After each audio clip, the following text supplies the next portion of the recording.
Et si, en traversant la rue, vous tombiez sur un regard d'enfant, qui pourrait être le vôtre? Un seul mot. Une seule phrase. Et toute une vie bascule. Découvrez l'histoire bouleversante d'un homme riche, mais terriblement seul, face au passé qu'il pensait avoir enterré à jamais. Abonnez-vous maintenant, pour ne pas manquer les histoires vraies, profondes et humaines qui réveillent quelque chose en chacun de nous. Parce que parfois, une vidéo peut changer votre regard sur la vie. Un millionnaire solitaire nommé Daniel Brooks se tenait au coin de Pine Street, à Seattle. C'était une journée grise typique, l'air était frais et des nuages bas tourbillonnaient au-dessus d'Elliott Sound. Il sortit de sa Tesla noire une minute pour acheter un café dans un petit café qu'il avait autrefois contribué à financer. Mais 7 minutes devint une éternité pour lui. Il se figea sur le trottoir lorsqu'une fillette, qui semblait avoir 6 ans, passa en courant. Son chapeau lui avait glissé sur les yeux, ses bottes n'étaient pas à la bonne taille. Elle s'arrêta, le regarda comme si elle reconnaissait quelque chose, et soudain, prononça une phrase qui sembla lui couper le souffle, « Papa, maman pleure au tribunal. » Daniel ne bougea pas. Mon cœur se serra et mes oreilles se mirent à bourdonner. Il regarda la fillette disparaître au coin de la rue, emmenée par une femme adulte, peut-être une tante, peut-être une tutrice.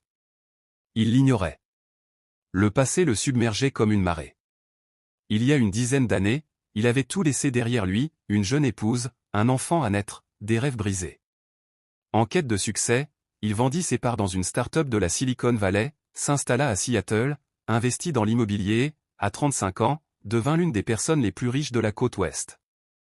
Mais la richesse ne lui rendit pas ce qu'il avait perdu, sa famille, sa confiance, son temps. Il ignorait si cette fille était vraiment la sienne.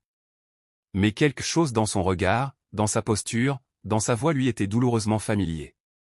Il se figea, incapable de bouger.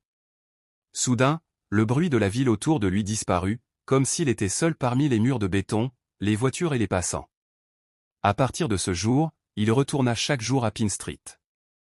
Non pas par espoir de la revoir, mais parce que quelque chose en lui avait changé. Il se mit à chercher de vieux documents judiciaires. Il a engagé des détectives privés et renoué avec des relats. Seattle. Un matin gris. L'air humide transportait une odeur de sel mêlée à celle du bitume mouillé.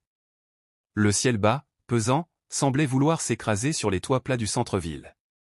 À l'angle de Pine Street, non loin du front de mer, un homme se tenait immobile. Daniel Brooks. Il venait de garer sa Tesla noire, élégante et silencieuse, comme un vaisseau échappé du futur, juste devant un petit café de quartier.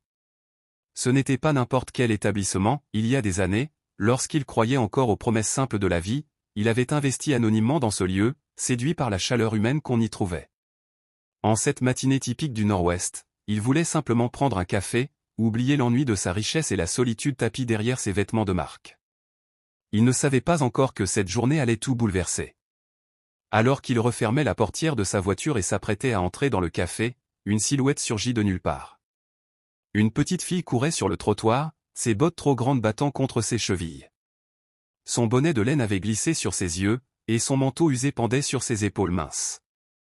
Elle courait sans vraiment savoir où, comme si elle fuyait quelque chose, ou cherchait un point d'ancrage. Daniel, distrait par ses propres pensées, recula légèrement pour ne pas la heurter. La fillette s'arrêta soudainement.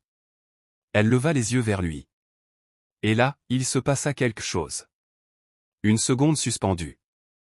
Un éclair de reconnaissance. Le genre de moment que le cœur identifie avant même que le cerveau ne comprenne. Puis elle prononça ces mots. « Papa, maman pleure encore au tribunal. » Un frisson le traversa de la tête aux pieds. Le temps se figea autour de lui. Les bruits de la ville et les klaxons, les talons sur le trottoir, le sifflement des bus devint un murmure lointain. Il n'entendait plus que cette voix, ce timbre, cette phrase. Et cette douleur. Intense. Viscérale. Avant qu'il puisse dire quoi que ce soit, une femme arriva, attrapa la main de l'enfant, et l'entraîna doucement vers l'autre côté de la rue. Elle jeta un bref regard à Daniel, sans hostilité, sans surprise. Comme si elle savait qui il était. Mais lui, il restait figé. Pourquoi ce mot, papa? Pourquoi ce regard si familier? Et cette phrase, que signifiait-elle vraiment? Il se sentit soudain submergé par une vague de souvenirs. Il revoyait des visages oubliés. Des rires. Des pleurs. Et un ventre rond qu'il avait fui. 10 ans plus tôt, il avait tout abandonné. Une jeune épouse enceinte. Un amour trop fragile pour résister à son ambition. Un foyer qui n'avait pas encore eu le temps de devenir une famille. L'homme qui possédait tout. Sauf l'essentiel. Daniel Brooks n'était pas un homme ordinaire. À 35 ans, il avait amassé une fortune considérable grâce à une vente brillante de ses parts dans une start-up technologique en Californie. Il avait misé sur l'intelligence artificielle avant tout le monde, et son instinct l'avait mené au sommet. Mais à quel prix? Il avait troqué les berceuses pour des réunions d'affaires. Les nuits blanches de jeunes pères pour celles d'investisseurs. La tendresse pour la solitude. Installé à Seattle, il s'était entouré de murs de verre, de silence et de chiffres. Il mangeait seul, dormait seul, décidait seul. Il possédait des appartements qu'il n'habitait jamais, des voitures qu'il ne conduisait pas, des œuvres d'art qu'il ne regardait même plus. Mais pas une seule photo de famille. Ce jour-là, après le passage de la fillette, Daniel ne retourna pas au café. Il resta là, sur le trottoir, les mains tremblantes, le regard vide. Il se répétait la phrase en boucle. Papa, maman pleure encore au tribunal. Un tribunal? Était-il concerné? Était-ce une coïncidence? Une erreur? Et pourtant, tout en elle la courbe de ses yeux, la ligne de sa mâchoire, même la forme de ses sourcils semblait venir de lui. Il le sentait. Il savait. Il rentra chez lui, mais ne dormit pas. Il passa la nuit à faire des recherches. Il relut de vieux emails, consulta des archives, tenta de retrouver le nom de celle qu'il avait quittée, enceinte de son enfant. Le lendemain, et les jours suivants, Daniel retourna à Pine Street. Toujours à la même heure. Toujours avec le même espoir. Pas pour la revoir. Mais pour rester fidèle à ce qu'il avait ressenti. Pour ne plus fuir. Il engagea un détective privé. Rechercha des documents juridiques dans d'anciens tribunaux.